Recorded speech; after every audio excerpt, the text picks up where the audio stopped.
Tšau. Üks teema, millest ma olen ammu mõelnud, et ma tahan rääkida, on vastutuse võtmine. Ja praegusel ajal siis, kus on nii-öelda ühiskond väga lõhestunud ja palju eriarvamusi ja nii-öelda läbinud seda kriisi igatpidi on ju, ka igaüks, ma arvan, enda sees tunnetab seda, siis ma arvan, see vastutuse võtmine on üks selline teema, millele tasuks mõelda. Ja vastutuse võtmine siis milles? Vastutuse võtmine iseenda ees eelkõige. Et kuidagi on tekkinud selline pentsik situatsioon, kus meile üritatakse selgeks teha, et me peaks justkui võtma vastutuse teiste inimeste eest. Me ei saa võtta vastutust teiste inimeste eest, kui me ei ole võtnud vastutust iseenda elu eest. Ja enamus inimesed ei ole seda võtnud. Ehk siis vastutust kõigi oma otsuste, oma elusituatsioonide osas. Nii nende osas, kus sul läheb hästi, kui ka siis, kui sul ei lähe nii hästi, nagu sa oled oodanud. Ehk siis tõesti üdini mõista seda, et ükskõik, mis sinu elus on seal seepärast, et sina oled teinud või ei ole teinud midagi. Ehk siis ma pean siin silmas ka nii ühest küljest nii füüsilises maailmas, materiaalses maailmas tegevusi või tegevusetust, kui ka energeetilises mõttes. Et mõnikord võib elus tunduda, et justkui elu oleks sinu suhtes ebaõiglane. Ehk siis, et sa teed materiaalsel tasandil, füüsilises maailmas, sa teed justkui väga palju, aga võib-olla ei tule tulemust. Ja miks seda tulemust ei tule, on siis see, et tihtipeale me tegelikult enda sees energeetiliselt seda tulemust ei soovi. Ja siis justkui nagu Jumal kiusaks meid, on ju. Või nimetage siis, kuidas soovite, nagu saatus kiusaks mingi elu. Et seepärast, ma arvan, on hästi-hästi oluline jõuda sinna punkti, et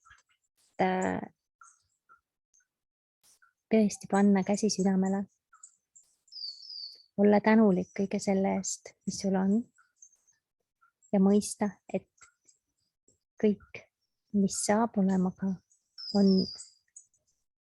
on sinu teha, see on sinu vastutusala, et keegi teine ei saa tuua sulle paremat tervist või õnnelikku olemist. Et sul võib olla kogu maailma raha ja au ja kuulsus, aga kui sinu sees sügaval ei ole seda uskumist, et sa oled seda väärt, siis sa ei saa olla lõpuni õnnelik. Ehk siis vastutuse võtmise all ma peangi siis silmas seda, et sina lood, ja seda räägitakse hästi palju, te olete seda kuulnud kindlasti igalt poolt, et sina lood oma maailma. Aga see kuidagi nagu ei jõua kõigile igal hetkel kohale. Ehk siis öeldakse ja, aga tegelikult ei kuulda seda kogu selle mõtte sisukust. Et sellepärast ma kutsungi üles vaatama, oma eluvaldkondasid ja vaatama, et kus sa siis oled seal, kus sa soovid olla ja kus sa tahaksid olla hoopis kuskil mujal. Et elu ei ole päris nii läinud, nagu sina oled oma unistustes võib-olla ette kujutanud. Ja võtta vastutus selle eest, kus sa praegu oled. Mõelda, et mis on siis sinu panus.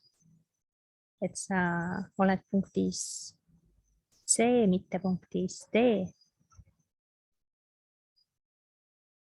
Ja võtta vastutus ja mõelda, mis on see vastutuse võtmine, et me võime kiruda riiki ja naabreid ja naaberriike ja ilmastikuolusid ja mida iganes.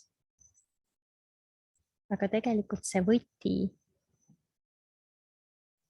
et võti sinna, et elada siis täisväärtuslikult.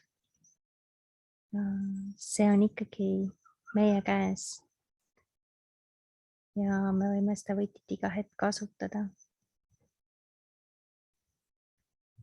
Sellised mõtted täna siit päikseloojangu eelsest Costa Ricast. Ja saadan teile siis palju-palju päikest ja armastust sinna. Ja olge enda vastu hellad. Ja